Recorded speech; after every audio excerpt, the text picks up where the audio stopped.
தோட்டத்துலேருந்து பறித்த நாவல் பழம், மரத்தை உலுக்கி பறித்தது. பறிச்சிட்டு வந்தாங்க இன்றைக்கி. இதை கொஞ்சம் கழுவலாம் முதல்ல தண்ணியில் போட்டு.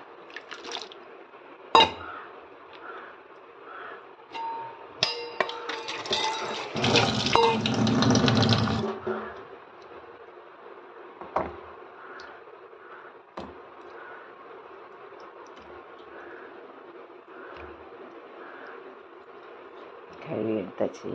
அப்படி ஒன்றும் குப்பெல்லாம் இல்லை. இதில் கொஞ்சம் உப்பு போடலாம். உப்பு எடுத்துக்கணும். போட்டால் சாப்பிடவே நல்லாயிருக்கும். போதும், உப்பு போட்டு உலுக்கியாச்சு. சாப்பிட வேண்டியது தான். நல்லாயிருக்கும் டேஸ்ட்டு.